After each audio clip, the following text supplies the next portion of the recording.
9000! Oh yeah! Not Ringo.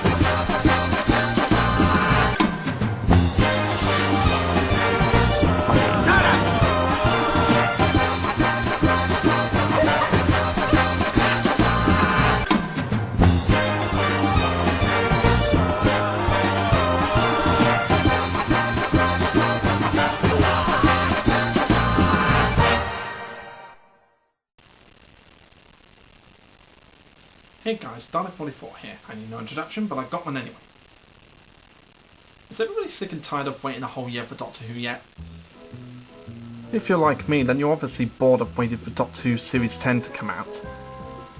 I mean, honestly, it's just a pain in the ass that we've got to wait a whole bloody year for another series.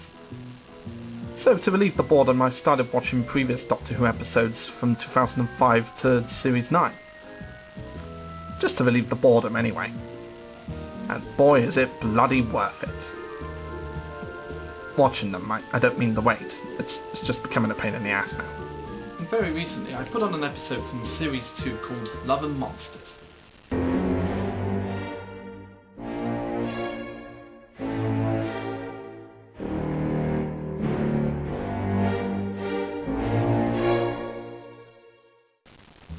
Love and Monsters is the 10th episode of the second series of Doctor Who, first broadcast on BBC One on the 17th of June 2006. Written by Russell T Davies, and many years later is considered to be one of the worst episodes in the show's history. But 10 odd years after its official release, is it really worth so much hate as it gets? Well, to understand everybody's hatred to the episode, we first have to look at the story. The whole episode takes place as a video diary of a man named Elton, not to be confused with,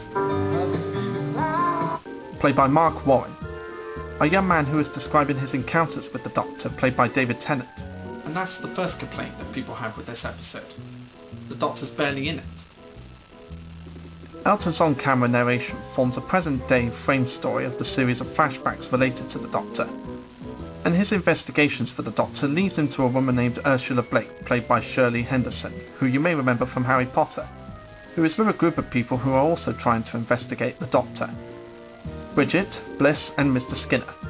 And with the help of Elton, they form the group Linda, which stood for London Investigation and Detective Agency. At the beginning, they all talk about the Doctor and what he could be and what he might represent. Then they start having some more fun, like bringing food and singing ELO songs, since Elton is a huge fan of ELO. And who could blame him? But then one day a man named Victor Kennedy, played by Peter Kay, interrupts the meeting and points out that Linda has lost focus. Using files that he obtained from the Torchwood Institute, he uses the help of Linda to try and find the Doctor. When their investigations to find the Doctor fail, they move to a new tactic to try and find his companion Rose Tyler. And Elton's search for Rose leads him to her mother, Jackie Tyler.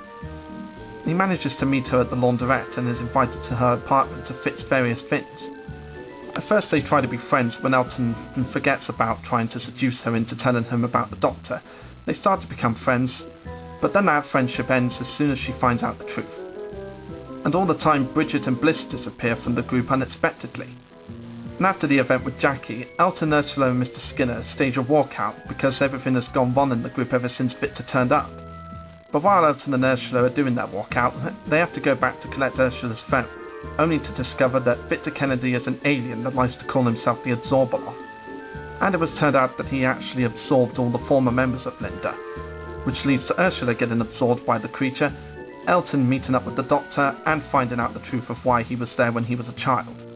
Most Whovians consider this to be one of the worst episodes in the series since its revival in 2005.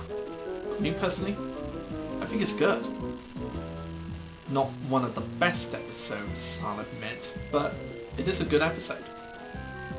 This episode was the first time we've hardly ever seen the Doctor or his companion in the show, from what I can remember, since I never really watched that many classic episodes. But I honestly don't mind that.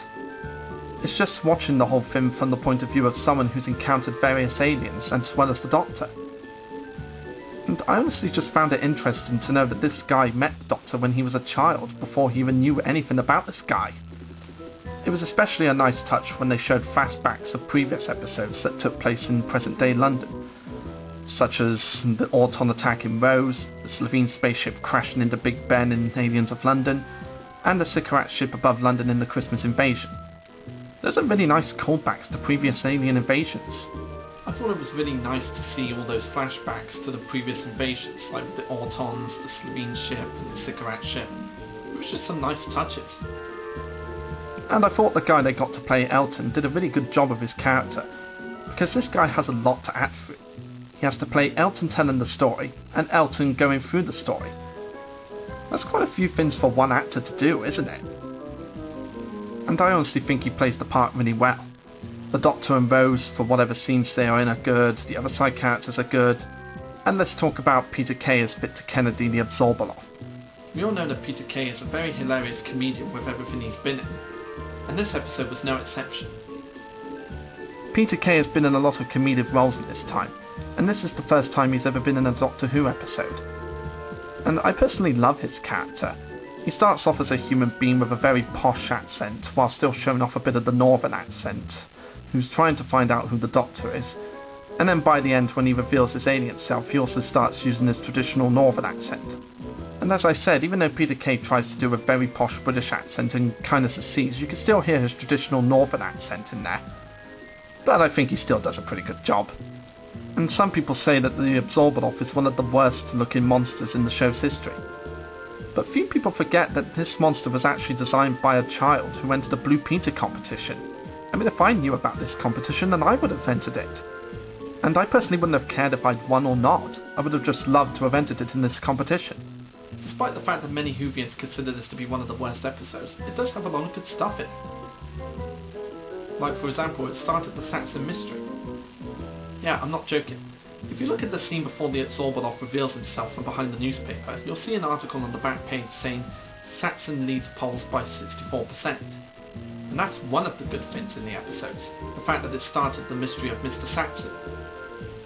I also thought it was a really nice touch to have ELO songs playing, since I love ELO. It started off with my parents loving ELO from when they were starting to listen to it, and then they passed it on to me. Well, okay, most of the songs were just Mr. Blue Sky and Don't Bring Me Down, but they're two of my favourite songs anyway. So despite the fact that fans claim this to be the worst episode, I personally think it doesn't deserve any of the bashing it gets. I mean, yeah, the Doctor and Rose are barely in it, and you can obviously see Peter Kay's face in the monster costume, but I personally thought that it was pointless to have Peter Kay in as a monster without seeing Peter Kay's face.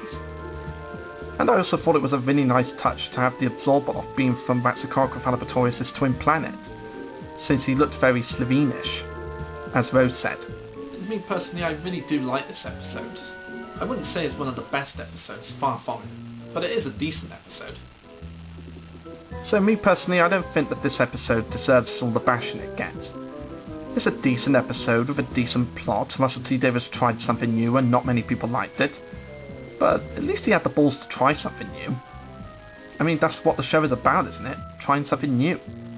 Plus, Blink, an episode that came years later, had very little of the Doctor and his companion, and no one had a heart attack over that. But that's probably because it introduced us to the Weeping Angels, who are arguably the scariest Doctor Who monsters in the show's history.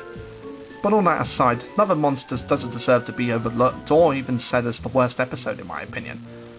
It's a decent episode with a decent plot, and I always enjoy watching it, even though I wouldn't really watch it a million times over and over again like I do with the Cybermen and Dalek episodes.